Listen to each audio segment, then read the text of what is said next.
আরে বাবা তুমি ডেলিভারি কাজ কেন করতেছো? তুমি তো সরকারি কাজ করতা, চাকরি ছেড়ে দিয়ে তুমি এখন ডেলিভারি কাজ করতেছো। আমাদের কি টাকার অভাব আছে বাবা? আর বলিস না মা, তুই তো জানিস আমার চাকরিটা নাই, আর তাছাড়া তোকে বিয়ে দেওয়ার পরে আমি তো একা হয়ে গেছি, কোনো কাজ কাম নাই আমার। এভাবে যদি একেবারে বসে শুয়ে থাকি তাহলে শরীর খারাপ হয়ে যাবে না? সেই জন্য এই ডেলিভারি কাজটা আমি বেছে নিয়েছি। আচ্ছা ঠিক আছে, এখন বাসায় চলো। আচ্ছা আচ্ছা। এই ভিতরে যাবে মানে? এরকম ডেলিভারি বয় ভিতরে যেতে পারবে না, এরকম ফকিনি সকিনির সাথে আমাদের কোনো সম্পর্ক নাই। ম্যাগ তুমি এগুলো কি বলতেছো? ইনি তোমার বাবার সমতুল্য, শ্বশুর হয়, ঠিক করে কথা বলো। এই চুপ। বাবা মানে কিসের বাবা? কিসের বাবা? একজন ডেলিভারি বয়, সামান্য ডেলিভারি বয় আমার বাবা কিসের? How dare you! তুমি এগুলো বলার সাহস পাও কোথায়? আর একটা কথা বলবে না, বুঝতে পারছো? তোমার সাথে আমার সম্পর্কে ডেলিভারি বয়ের সাথে না। এরকম ফকিনি সকিনি লোককে আমি শ্বশুর বলতে পারবো না। জামাই বাবা তুমি মাথা ঠান্ডা করো, তুমি যদি এই কাজ পছন্দ না করো আমি ছেড়ে দেব, কিন্তু জামাই বাবা। এই আপনি আমাকে বাবা বলতেছেন কেন?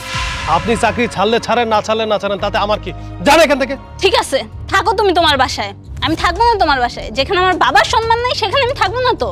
এই তুমি থাকলে থাকো, না থাকলে না থাকো, সেটাতে আমার দরকার নেই। তবু এরকম একটা ডেলিভারি ফকিনি মানুষের সাথে আমার কোনো সম্পর্ক নাই। যান এখান থেকে। জামাই বাবাজি এতক্ষণ আমি তোমার অনেক কথা শুনেছি, কিন্তু কোনো প্রতিবাদ করিনি, কারণ তুমি আমার মেয়ের জামাই।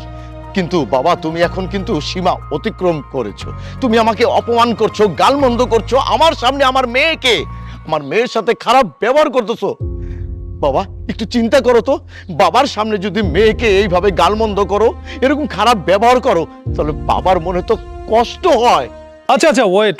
খুব কষ্ট লাগছে তাই না? খুব কষ্ট লাগছে। আমি আপনাকে অপমান করেছি বলে আপনার মেয়ের বুক ভেঙে যাচ্ছে, কলিজায় ব্যথা পাইছে, আপনার খারাপ লাগতেছে। আমি একজন সামান্য ডেলিভারি বয় বলেছি বলে, কারণ আপনি আমার শ্বশুর, এই জন্য আপনার মেয়ের খারাপ লাগছে। আর সে হচ্ছে আপনার মেয়ে। শুনুন, আমি কি ইচ্ছা করে খারাপ ব্যবহার করেছি? কখনো আপনাদের সাথে খারাপ ব্যবহার করেছি? আমার পরিবার আমাকে খারাপ ব্যবহার শেখায়নি। আপনার মেয়ে কি করেছে জানেন? Just wait. নীল, এটা হচ্ছে আমার বোন নীল।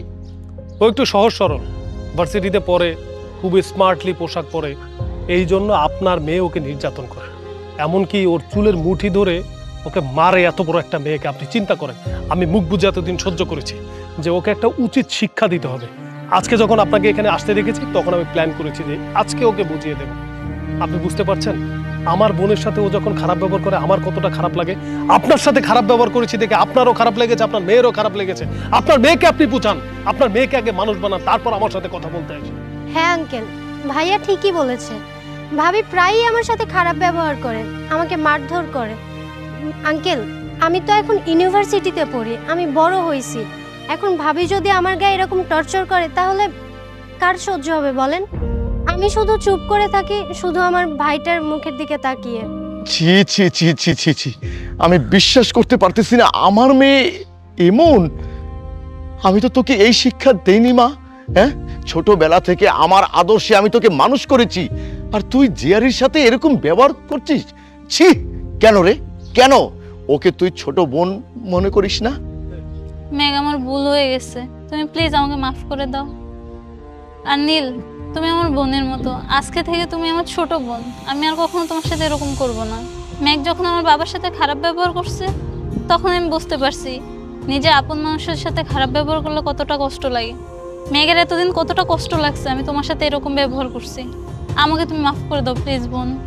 আজকের পর থেকে আমি তোমাকে আমার ছোট বোনের মতো আদর করব, ছোট বোনের মতো স্নেহ করব, আর তোমার সাথে খারাপ ব্যবহার করব না। তুমি আমাকে মাফ করে দিও বোন। না না ভাবি, তুমি আমার কাছে মাপ চাইছো কেন? তুমি তো আমার বড় বোনের মতো।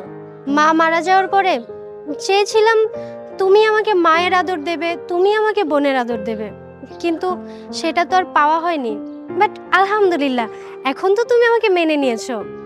আমার বোনের সাথে তুমি যদি মিলেমিশে থাকতে পারো তাহলে আমার কোনো সমস্যা নাই। আর বাবা প্লিজ আমাকে ক্ষমা করে দিবেন। আমি আসলে কখনো কোনো মুরব্বীর সাথে খারাপ ব্যবহার করিনি। আমার বাবা মা নেই, আপনিই তো আমার বাবা। আর আপনি যদি আমাকে ভুল বোঝেন তাহলে স্বয়ং আল্লাহও ক্ষমা করবে না। প্লিজ বাবা আমাকে ক্ষমা করে দিন। আচ্ছা বাবা, এত কথা বলতে হবে না, এখন বাসার ভিতরে চলো। না বাবা, আজকে সময় নেই, আরো কয়েকটা ডেলিভারি আছে, আরেকদিন আসবো। হ্যাঁ বাবা, এইমাত্র না আপনি বললেন আমি আপনার ছেলে, তাহলে আপনি কেন অনুযোগ করছেন? তার মানে আপনি আমার সাথে রাগ করেছেন তাই না? শোনেন, আপনার মেয়ে আজকে গরুর মাংস দিয়ে বিরিয়ানি রান্না করছে, বিরিয়ানি না খেয়ে আপনি যেতে পারবেন না। বাবা আসেন তো। ইয়ে মানে তুমি তো জানো মানে গরুর বিরিয়ানি আবার আমার খুব পছন্দের। ঠিক আছে, তুমি যখন বলতেছো খেয়ে যাই, চলো চলো।